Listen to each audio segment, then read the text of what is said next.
like this.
If I want to take photos of bigger things like landscapes, buildings, things like that, I would always choose this option, which is the zone autofocus. If I click back, you can see that the focus area here is a lot bigger and it's going to be more suitable for them kind of scenes.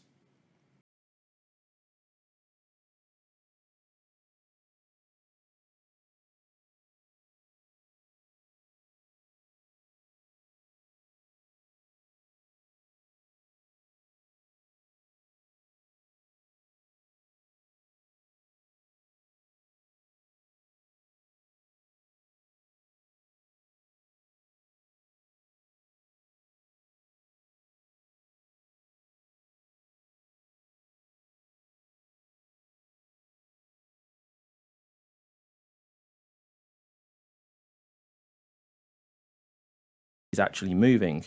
You can use this mode and track your subject through the scene.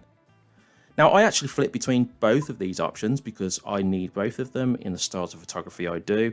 And it's as easy as just clicking on here and then flicking between them. So it's not something that's going to take you a long time if you do need to flip between both options.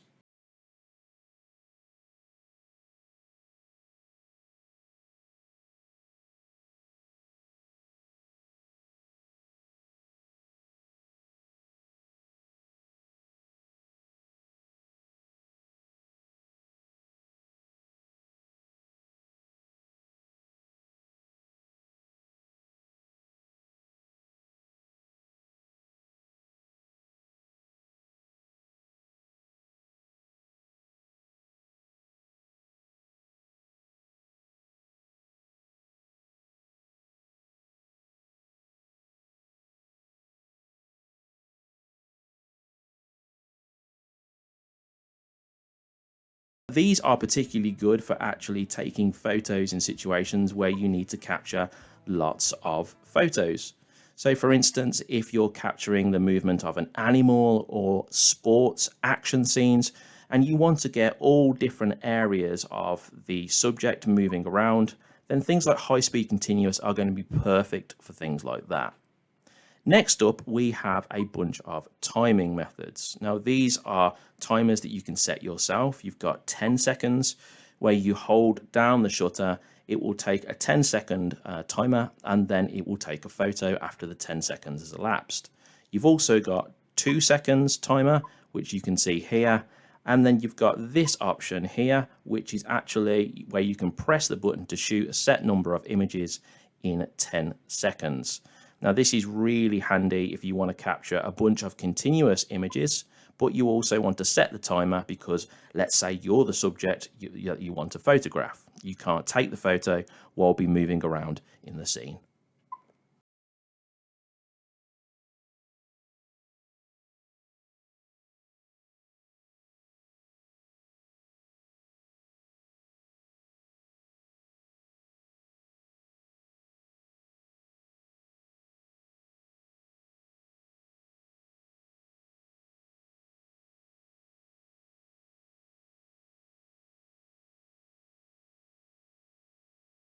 average of the light in your scene, and then it bases the exposure from the photo that you take off that. Now, in a lot of cases, this is going to work really well for most of the scenes that you're photographing in. But when I'm shooting people, I tend not to use this setting, and I tend to go for spot metering. And it's because it's really important with spot metering that you can meter off someone's skin, and this will ensure that you don't underexpose or overexpose the skin. And you need to make sure you're getting the kind of exposure correct, because if you're taking photos for clients, you can't be getting it wrong and overexposing or underexposing on the skin. So spot metering is a really good option to go for, where you can actually choose the exposure based on the skin and make sure that you keep that area at the right exposure level.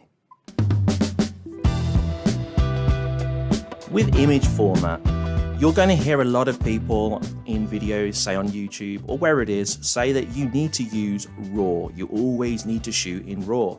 Now, this is simply not true, because it completely depends upon the photographer that you are. Yes, RAW is a better file format for retaining information, which means that you can work with this when you're doing editing in programs like Lightroom and Photoshop. But listen, if you're just the kind of photographer that enjoys taking snaps of the family, friends, your pets, and you're not going to do absolutely any editing after, then I highly recommend that you stick with JPEG. It's a smaller file format, it's going to take less room up on your memory card, which is going to save you more money in the long run. Also, Canon has some really nice color profiles, which we're going to talk about in a bit, which you can actually add onto your JPEG, and it gives some really nice natural colors, which makes your photos look even better. Now, of course, if you're the kind of photographer who actually is more serious, you're an enthusiast or you're a professional, and you want to edit your photos after, then you've got to be choosing RAW, because you don't want to be editing JPEGs, as they will fall apart when you're doing the editing process. Of course, RAW is not that way, and you have more information in the photo, which means that you can edit them and you can get a lot more out of the photo and move it around as much as you want to get your desired effect.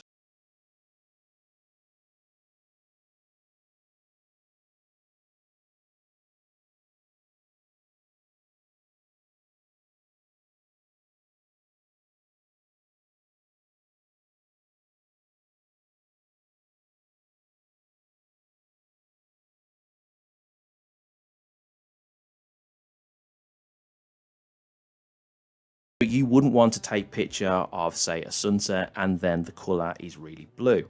You'd want to make sure that you're choosing the right option within your camera white balance settings, so it matches that nice golden color that you get from a beautiful sunset. Automatic white balance, though, is the option that I choose most times, because it gives you great effects and you don't have to. Automatic white balance, though, is the option that I choose for nearly everything, because with the Canon EOS RP, I find that the white balance, when it's automatic, does a really good job. But hey, listen, sometimes it's not going to do a good job, and if that's the case, you've got your scenes which you can choose from. So the next one will be daylight, which means that you need to use this for outdoor scenes under clear skies. You've got shade, which is good for shaded. You've got cloudy, which is good for cloudy. And as you work your way through these, you can see that they're all self-explanatory. You can use the desired one for the scene that you're shooting in.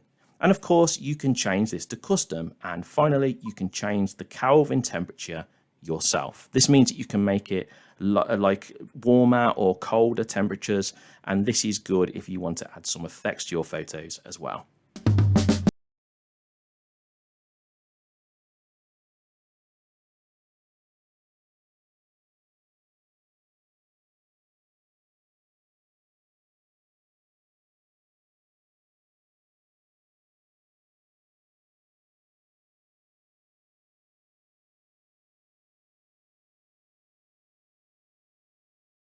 Your photos.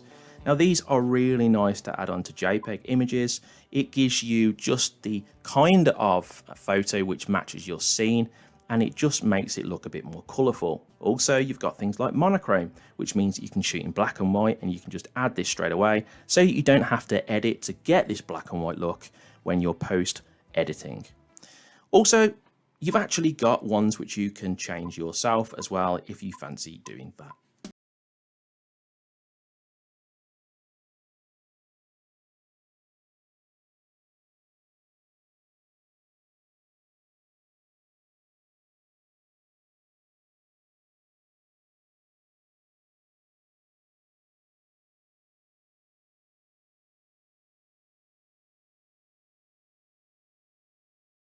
square, or you can go 16:9, which of course is video. This means that if you want to take pictures of, say, a YouTube thumbnail or something like that for your video, you'd always use 16:9 because that's going to match your video aspect ratio and it's going to be perfect when you upload it to YouTube.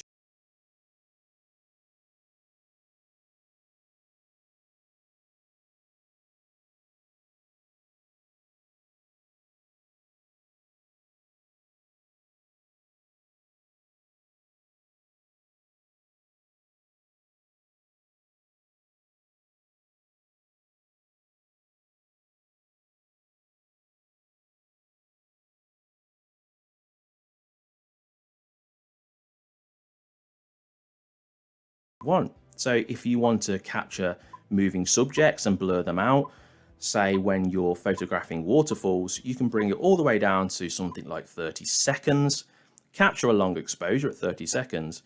And this means that because you've got the tripod, you don't have to worry about camera shake.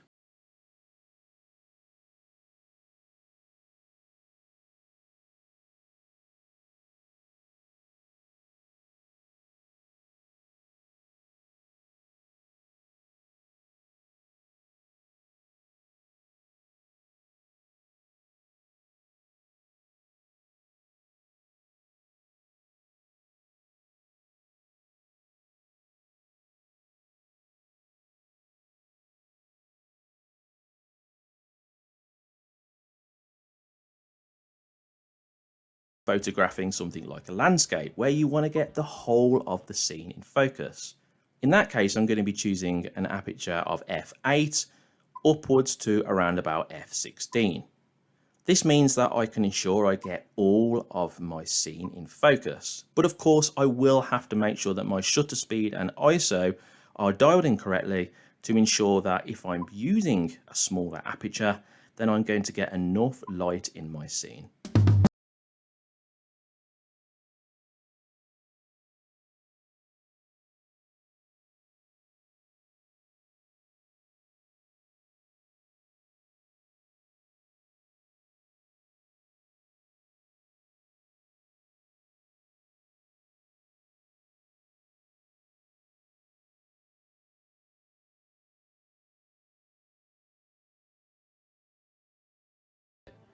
Of course, unless you're going for that kind of look. But there are circumstances where you can't keep your ISO low and you actually have to bump it up in low light situations where you're shooting handheld. If that's the case, I find that I never really go above 6400, and if I do, it's in extreme situations. But the general rule of thumb with ISO is to try and keep it as low as possible, like I do, around about 100 to 400, which means you're going to get a clean image with no grain.